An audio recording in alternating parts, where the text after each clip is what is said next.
Battle of the Jurchen. In the medieval age, from the dark plains of Asia, rose a golden, grand empire Mongolia, led by none other than the Genghis Khan himself. During this time, many tribes were unified under him, eventually forming Mongolia. Genghis Khan used clever techniques to help during his conquest, and one of them was against the Jurchen Empire, located in northern China.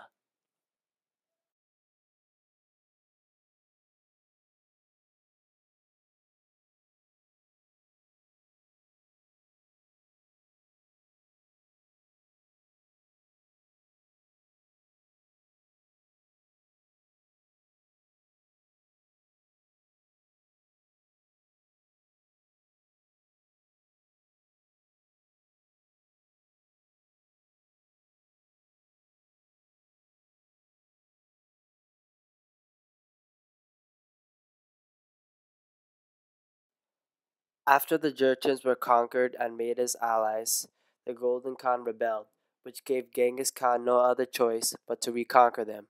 Showing no mercy upon them, nobles were executed, cities looted, and the villages were reduced to grazing plains.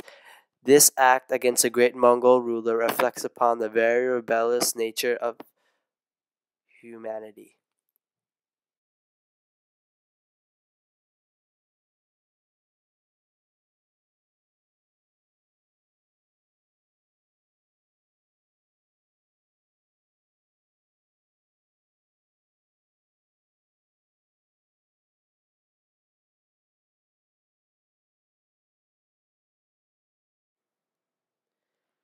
In 1210, the Jurchen Empire demanded Mongol submission as vassals.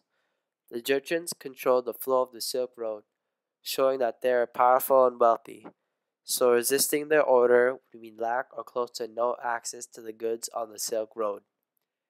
Genghis Khan and the Mongols discussed this matter before deciding on war instead of giving in.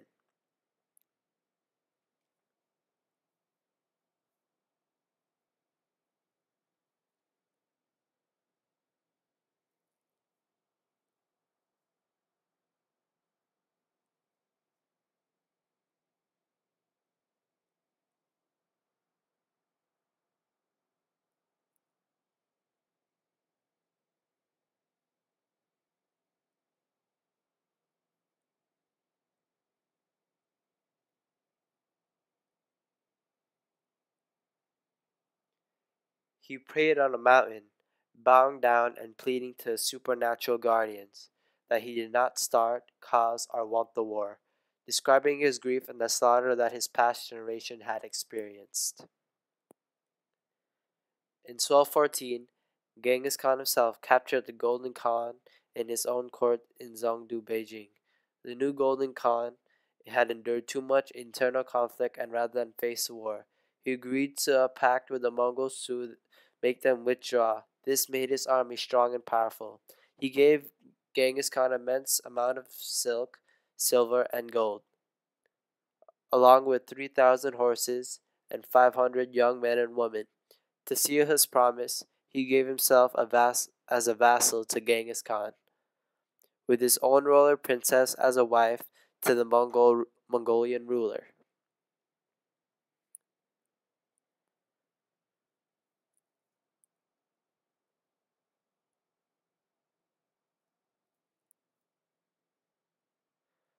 With this, Genghis Khan withdrew and began the long way back home to Mongolia.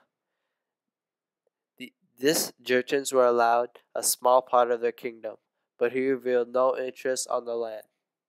As long as he could get all the goods he wanted, Genghis Khan was glad to leave the Jurchens and the Khitans alone to establish their own kingdoms, so long as they remained tributes to him.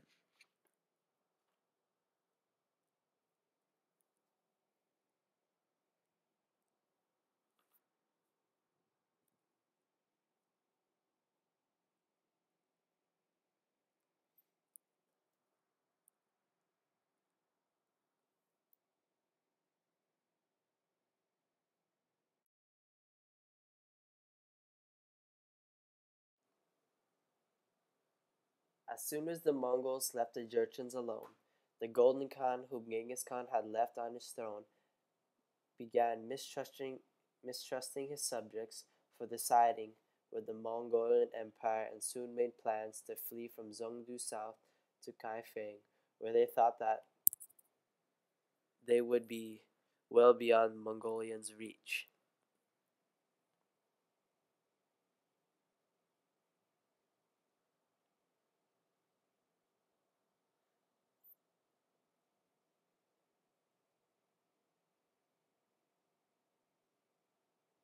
To Genghis Khan, this was an act of betrayal and rebellion from his newly formed ally. Loyalty meant a lot to him, so this rebellion made him angrier than ever. Even though he was far away, he rounded up his army and marched them back to the capital. The Golden Khan left soldiers to guard the old capital as they moved away, but the soldiers knew that they had been abandoned.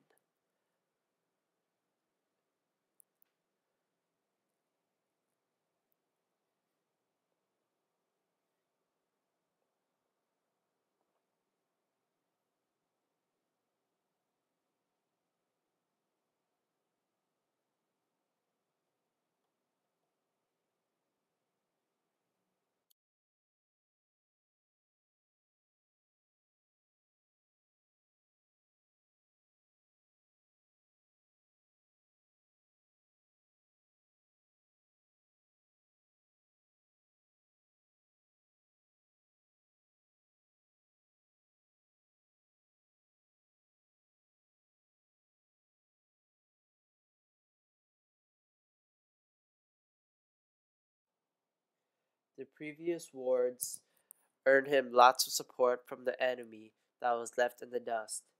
Into the traditional Chinese view, victory in war only came to people who had the mandate of heaven, and it was clear that Genghis Khan had one.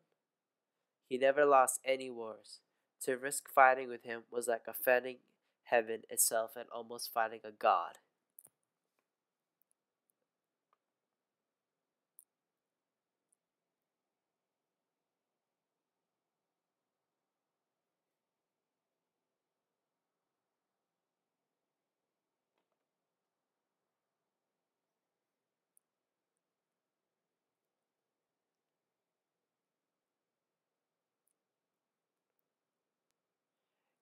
Genghis Khan and his allies easily took the city.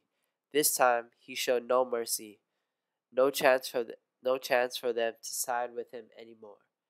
They're going to be punished and the city would be looted.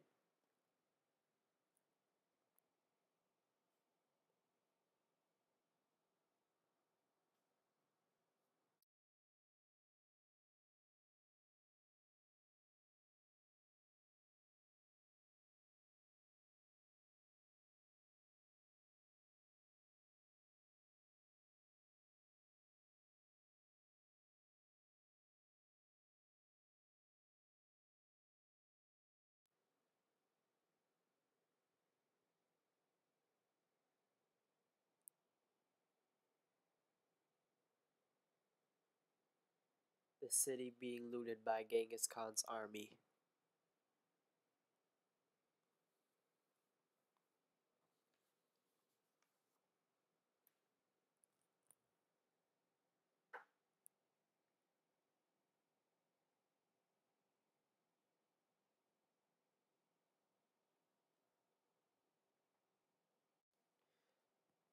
Annoyed by the summer heat and the filth, Genghis Khan turned the looting over to his subordinates and went back to Inner Mongolia where it was cooler and drier.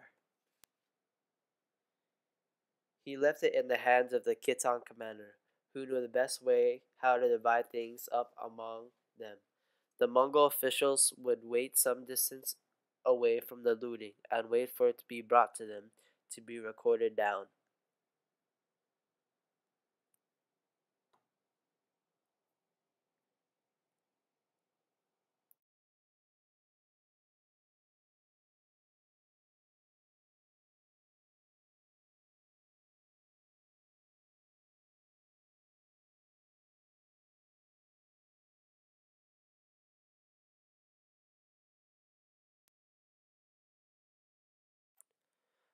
The goods were to be distributed in the same Mongol manner that it had to be, by rank. But the Khitans and the Chinese were not used to it. They believed that anything that a soldier got his hands on was his.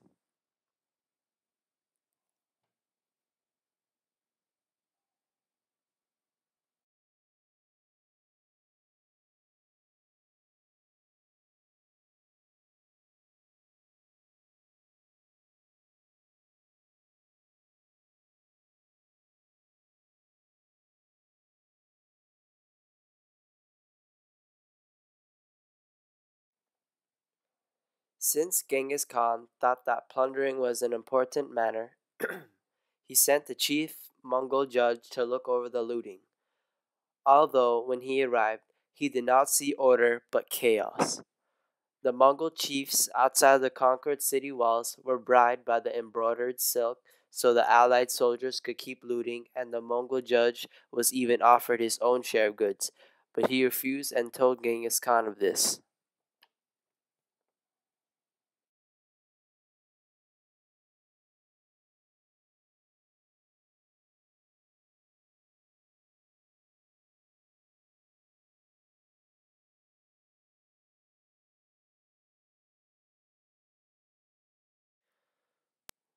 The Mongols went back to their homeland after collecting all the goods from their previous battle. Of course, their lifestyle will continue on, and more wars will come. Genghis Khan will lead his people to success, peace, and unity. This time, nothing will stand in his way.